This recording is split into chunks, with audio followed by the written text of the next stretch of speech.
ब्रजभूषण शरण सिंह के खिलाफ आरोप तय हुए हैं। दिल्ली की राउज एवेन्यू कोर्ट ने आरोप तय किया है। महिला पहलवान यौन शोषण मामले में आरोप तय। 2 धाराओं में ब्रजभूषण के खिलाफ आरोप तय किए गए हैं। कोर्ट ने ब्रजभूषण सिंह पर आरोप तय किए हैं। धारा 354 और धारा 354A के तहत आरोप तय किए गए हैं। ये बड़ी अपडेट आपको दे रहे हैं, जहां लगातार ये मामला तूल पकड़े हुए था। लगातार ये मामला सियासी रूप से भी चर्चा में आया और अब इस मामले को लेकर ब्रजभूषण शरण सिंह के खिलाफ आरोप तय कर लिए गए। ये बड़ी अपडेट आपको दे रहे हैं दिल्ली से, जहां बीजेपी नेता ब्रजभूषण शरण सिंह के खिलाफ आरोप तय किए गए हैं और दिल्ली की राउज एवेन्यू कोर्ट ने आरोप तय किए हैं। ये अपडेट आपको दे रहे हैं, जहां ब्रजभूषण शरण सिंह के खिलाफ आरोप तय हुए हैं। दिल्ली की राउज एवेन्यू कोर्ट ने आरोप तय किया है। महिला पहलवान यौन शोषण मामले में आरोप तय किया गया है और 2 धाराओं में ब्रजभूषण के खिलाफ आरोप तय कर लिए गए हैं। कोर्ट ने ब्रजभूषण सिंह पर आरोप तय करते हुए धारा 354 और धारा 354A के तहत आरोप तय किया गया है। तो ये पूरा मामला आपको बता रहे हैं और इसी खबर पर और जानकारी लेंगे। दिल्ली से हमारी सहयोगी तनु बालियान हमारे साथ लाइव जुड़ गए हैं। तनु, ब्रजभूषण शरण सिंह के खिलाफ आरोप तय हुए हैं। लगातार महिला पहलवानों के साथ यौन शोषण के मामले में चर्चा में थे और इसको पहले भी सियासी रूप से वार पलटवार हमने देखा था। फिलहाल क्या अपडेट है, क्या कुछ आरोप उन पर तय किए गए हैं?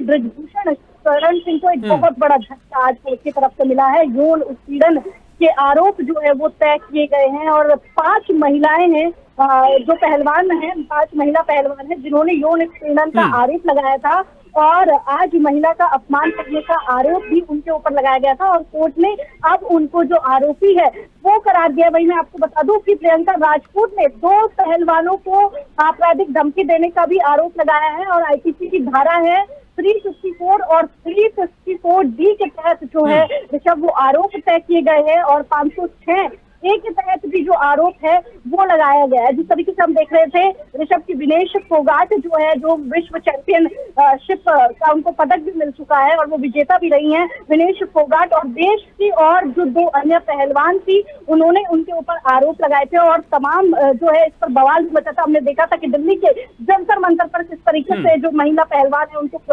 घसीटा गया था, वो विरोध भी कर रही थी, लेकिन अब जाकर जो है उन पर आरोप सिद्ध हुआ है और कहीं ना कहीं अब उनकी मुश्किलें जो है वो यहाँ पर बढ़ती हुई दिखाई दे रही है। हालांकि मैं आपको बता दूं कि ब्रजभूषण शरण सिंह को जो स्थानीय अदालत थी उसने जमानत जो है उसमें मिल गई थी ब्रजभूषण शरण सिंह को, लेकिन अब एक बार फिर से ऋषभ उनकी मुश्किलें बढ़ गई।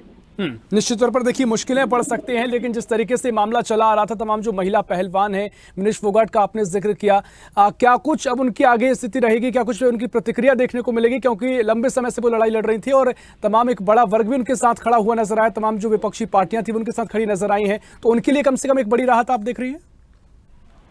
जी बिल्कुल ऋषभ, एक बड़ी राहत जरूर है विनेश फोगाट के लिए और तमाम जो महिलाएं हैं उनके लिए, क्योंकि जब जंतर मंतर पर उन्होंने प्रदर्शन किया था दिल्ली में तब हमने देखा था कि विपक्षियों ने उनको समर्थन दिया था, वही राकेश टिकैत ने उनको समर्थन दिया था। जब वो मेडल जो है अपने बहाने जा रहे थे तब भी राकेश टिकैत ने उनको समझाया था। तो ऐसे में वो बहुत दिन से आस लगा रहे थे कि उनको कहीं ना कहीं जो न्याय है वो मिलेगा। अदालत के ऊपर उनको विश्वास था और आज उनको न्याय मिल गया। प्रतिक्रिया जो है ऋषभ वो भी बहुत जल्द सामने आ जाएगी, क्योंकि एक बहुत राहत की सांस ली है। जिस तरीके से कहा भी जाता है कि अदालत को बहुत विश्वास होता है आम जनता को कि अदालत जो फैसला सुनाएगी वो निष्पक्ष होगा और हित में जो है आज फैसला आया है, तो ऐसे में उनकी प्रतिक्रिया आएगी और एक राहत भरी सांस आज कहीं ना कहीं पहलवान जो है वो लेंगे, क्योंकि काफी लंबे समय से हम देख रहे हैं कि उन्होंने बहुत लंबी लड़ाई लड़ी और थक हार कर वो घर इसलिए बैठे क्योंकि उनकी सुनवाई नहीं हो रही थी। लेकिन प्रोसेस लंबा था ऋषभ, लेकिन वो कहते हैं ना कि भगवान की यहाँ भी देर है, अंधेर है, देर नहीं है। तो वही बात हुई कि कुछ समय बाद फैसला जरूर आया, लेकिन एक राहत की सांस जो है आज वो सभी पहलवानों के लिए निश्चित तौर पर देखना एक भी महत्वपूर्ण होगा कि जिस तरीके से इस पूरे मामले ने राजनीतिक रूप से तस्वीर भी नजर आई थी, क्या कुछ अब इसमें सियासी मायने इसके निकाले जाएंगे, कितना फर्क इस मामले से, क्योंकि ब्रजभूषण सिंह लोकसभा चुनाव में भी महत्वपूर्ण भूमिका में है। अब देखना महत्वपूर्ण होगा क्या कुछ आगे की स्थिति रहेगी। फिलहाल बहुत शुक्रिया तनु, आपका तमाम जानकारी हम तक पहुंचाने के लिए।